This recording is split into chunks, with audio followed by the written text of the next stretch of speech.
30 days challenge.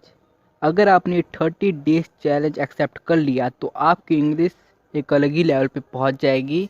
अगर आपने 30 days challenge अच्छे तरीके से इस पे दिन रात अच्छे तरीके से दिल से मेहनत किया तो आपकी जो इंग्लिश का लेवल है वो बहुत ज़्यादा आपको उसमें ग्रोथ देखने को मिलेगा। तो ये 30 डेज चैलेंज क्या है, चलिए इसे समझ लेते हैं। तो इस चैलेंज में बेसिकली आपको बस चार टिप्स आपको फॉलो करने हैं बिल्कुल अच्छे तरीके से। और 30 दिन के लिए, बस इस 30 दिन के लिए अगर आपने ये 4 टिप्स फॉलो किए अच्छे तरीके से तो आपकी इंग्लिश इम्प्रूव हो जाएगी।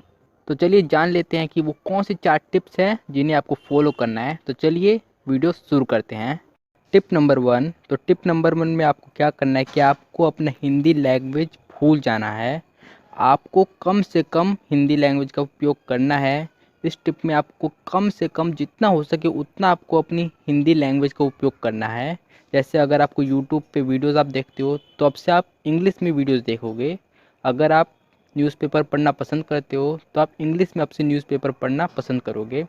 और अब से आपको ज़्यादा से ज़्यादा इंग्लिश बोलना है, ज़्यादा से ज़्यादा। जैसे आप दिमाग में कुछ ना कुछ सोचते रहते हो तो आपको इंग्लिश में दिमाग में भी बोलना है, इंग्लिश में सोचना भी है आपको इंग्लिश में। यानी आपको ज़्यादा से ज़्यादा इंग्लिश में आपको काम करना है, जिससे आपकी इंग्लिश बहुत ज़्यादा इम्प्रूव हो जाएगी। आपको ज़्यादा से ज़्यादा इंग्लिश में सोचना है। आपको बोलना नहीं आता बिल्कुल इंग्लिश में, फिर भी आपको जितना भी आता है उतना आप इंग्लिश में बोलेंगे, जिससे आपकी इंग्लिश थोड़ा थोड़ा इम्प्रूव होता ही रहेगा। तो इससे आपको ज़्यादा इम्प्रूवमेंट देखने को मिलेगा। तो इसलिए आपको ज़्यादा से ज़्यादा इंग्लिश में बोलना है। आपको 30 दिनों के लिए अपनी हिंदी लैंग्वेज भूल जाना है। आपको सिर्फ इंग्लिश बोलना है, सिर्फ। आप ज़्यादा से ज़्यादा इंग्लिश बोलेंगे इस टाइम। तो ये आपका फर्स्ट टिप हो गया कि आपको ज़्यादा से ज़्यादा इंग्लिश सोचते हुए, इंग्लिश रीडिंग करते हुए, इंग्लिश वॉचिंग करते हुए अपना वक्त बिताना है। Tip number 2। तो टिप नंबर 2 में मैं आपसे पूछना चाहूँगा कि जो हमारा हिंदी भाषा है वो किससे बना है। हमारा जो हिंदी भाषा है वो किससे बना है। तो इसका आंसर है कि हमारा हिंदी भाषा शब्दों से मिलके बना हुआ है। जैसे कि आप देख भी सकते हैं कि हमारा जो हिंदी लैंग्वेज है वो शब्दों से मिलके बना हुआ है, जिन्हें हम हर रोज़ उपयोग करते हैं। तो वैसे ही आपका इंग्लिश लैंग्वेज भी ऐसे ही बना है, शब्दों से। इंग्लिश के बहुत सारे शब्दों को मिला जुला के ये लैंग्वेज बना है। अगर आप इंग्लिश लैंग्वेज में से शब्द हटा दें, सभी के सभी शब्द हटा दें, तो ये क्या है, कुछ नहीं। तो इसीलिए आपको उन शब्दों को भी याद करना ज़रूरी है, जिन्हें हम वोकैबुलरी कहते हैं। तो आपको अपनी वोकैबुलरी इम्प्रूव करना बेहद ज़रूरी है। हर इंग्लिश लर्नर ये करता ही है अपनी वोकैबुलरी को स्ट्रॉन्ग। और इसके लिए आप हर दिन कम से कम 5 वर्ड्स ज़रूर याद करें इंग्लिश के। हर रोज़ कम से कम 5 वर्ड्स। और अगर आप ज़्यादा कर सकते हैं तो करिए। जितना ज़्यादा आप वर्ड्स याद करेंगे उतनी तेज़ी से आपकी जो इंग्लिश है वो इम्प्रूव होगी। तो आपको ज़्यादा से ज़्यादा वर्ड्स याद करने हैं, लेकिन कम से कम 5 आपको ज़रूर करना है। और कुछ एक्सपर्ट ये भी कहते हैं कि जो हमारा पूरा इंग्लिश लैंग्वेज है उसमें सिर्फ 10,000 ऐसे वर्ड्स हैं जो 99% जो कन्वर्सेशन होती है यानी बातचीत होती है उसमें यूज़ किए जाते हैं। इसका मतलब ये है कि जो हमारा पूरा नेटिव स्पीकर जो भी बात करते हैं, जो भी आप यूट्यूब पे वीडियोस देखोगे नेटिव स्पीकर्स के, उसमें क्या होगा कि सिर्फ 10,000 शब्द ऐसे होंगे जो वो यूज़ करेंगे, वो भी बार बार। यानी जो हमारे पूरे इंग्लिश लैंग्वेज में जितने भी वोकैबुलरी है उसमें से सिर्फ 10,000 वर्ड्स ऐसे हैं जो हमें याद करने हैं, जो बार बार यूज़ होगा और हम भी यूज़ करेंगे बार बार। तो ये भी एक फैक्ट है। और आपको अपनी वोकैबुलरी इंप्रूव करना बहुत ज़्यादा ज़रूरी है अगर आप इंग्लिश सीखना चाहते हैं तो तीसरा टिप आपके लिए होगा ग्रामर। अगर आप इंग्लिश सीखना चाहते हैं तो आपको ग्रामर सीखना ही होगा। आप अगर इंग्लिश सीखना चाहते हैं तो आपको कभी ना कभी तो ग्रामर सीखना ही होगा। इसीलिए ग्रामर एक बहुत ज़्यादा इम्पोर्टेंट है टिप। आपको ग्रामर पढ़ना ही होगा। और अगर बात करें कि जो अंग्रेज़ होते हैं उन्होंने तो ग्रामर सीखा नहीं है, तो उनके बच्चे आखिर इंग्लिश कैसे बोल पाते हैं। तो वो उनकी लैंग्वेज है, जो हमारी हिंदी लैंग्वेज है। हम हिंदी लैंग्वेज के नेटिव स्पीकर्स हैं, तो हमें ग्रामर सीखने की ज़रूरत नहीं है। जो हिंदी ग्रामर है वो हमें सीखने की ज़रूरत नहीं है, क्योंकि ये हमारी लैंग्वेज है। पर इंग्लिश जो लैंग्वेज है वो हमारी नहीं है, वो अंग्रेज़ों की लैंग्वेज है। और इसीलिए हमें ग्रामर की ज़रूरत है। ग्रामर एक ढांचे की जैसे हो सकता है, जैसे कि आपका शरीर है। अगर आपके शरीर से ढांचा हटा लिया जाए, यानी जो भी हड्डियां हैं उन्हें हटा लिया जाए, तो आप देख ही सकते हैं कि आपका जो शरीर की हालत होगी वो कैसी हो जाएगी।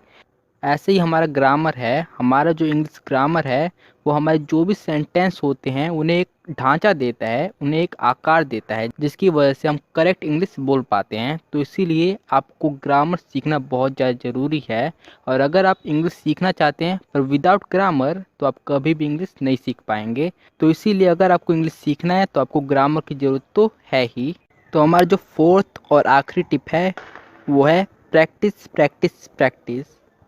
मान लीजिए आपने सारे दुनिया भर के ग्रामर याद कर लिया, दुनिया भर के आपने वोकैबलरी अपने दिमाग में रट लिया, लेकिन जब आप इंग्लिश बोलने गए तो आपके दिमाग में ना वर्ड्स आ रहे हैं, ना ग्रामर सही से आ रहा है, आपके दिमाग में कुछ भी नहीं आ रहा, बोल ही नहीं पा रहे, एक लाइन भी आपने नहीं बोल पाए इंग्लिश में। तो इसके पीछे रीज़न क्या है? आखिर क्या कमी रह गई आप में जो आप इंग्लिश नहीं बोल पाए? आपने सारी ग्रामर तो रट ही ली, तो इसमें कमी ये है कि आपने प्रैक्टिस नहीं किया। वो कहते हैं कि प्रैक्टिस मेक्स परफेक्ट। आपने प्रैक्टिस नहीं किया। जैसे अगर आपने टेंस सीख लिया, डियर सर की 2 घंटे की एक वीडियो है, उसे आपने देख लिया और 2 घंटे में आपने टेंस सीख लिया, लेकिन जब वो वीडियो देखने के बाद जब आपने देखा कि मैंने तो टेंस सीख लिया, लेकिन उसके बाद जब आप लिखने बैठे इंग्लिश के सेंटेंस, कि आपको लगेगा कि मैं तो बना लूँगा अब, तो आप लिखने जब बैठे तो आप एक भी सेंटेंस सही नहीं बना पाए। तो वहाँ पे गलत क्या हुआ? तो वहाँ पे आपने प्रैक्टिस नहीं किया। आपने टेंस की वीडियो देख लिया, लेकिन उसे प्रैक्टिस करना ज़रूरी है। बार बार आपसे गलतियाँ होंगी, बार बार आप मिस्टेक करेंगे, आपके दिमाग में वर्ड्स नहीं आएंगे, और ये सब आपकी इम्प्रूव कैसे होगी? वो होगी प्रैक्टिस से। जितना ज़्यादा आप प्रैक्टिस करेंगे, जितना ज़्यादा आप गलतियाँ करेंगे, उतना ज़्यादा आप परफेक्ट होते जाएंगे इंग्लिश में। तो प्रैक्टिस एक बहुत ही ज़्यादा मेजर पॉइंट है इंग्लिश लैंग्वेज में। आपको प्रैक्टिस तो करना ही होगा और बहुत ज़्यादा प्रैक्टिस करना होगा। जितना ज़्यादा आप प्रैक्टिस करेंगे उतनी जल्दी आपकी इंग्लिश इम्प्रूव होगी। तो आपको ये 30 दिन तक करना है। 30 दिन तक जितना हो सके उतना प्रैक्टिस कीजिए, ताकि आपकी इंग्लिश जल्दी से जल्दी इम्प्रूव हो।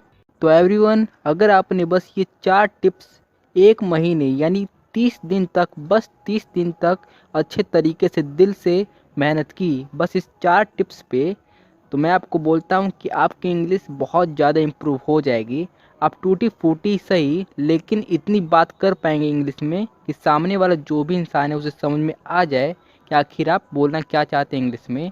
तो इतनी इंग्लिश तो आपकी इम्प्रूव हो ही जाएगी। अगर आपकी जो इंग्लिश बहुत ज़्यादा ख़राब है, फिर भी आपकी इतनी तो इंग्लिश इम्प्रूव हो ही जाएगी। तो अगर आपको ये वीडियो पसंद आया तो इस वीडियो को लाइक कर दीजिए और हमारे चैनल को सब्सक्राइब कर दीजिए। अगर आपने हमारे चैनल को अब तक सब्सक्राइब नहीं किया तो क्या करने हैं, जल्दी से सब्सक्राइब कर दीजिए। तो हमारी इस वीडियो को पूरी देखने के लिए धन्यवाद।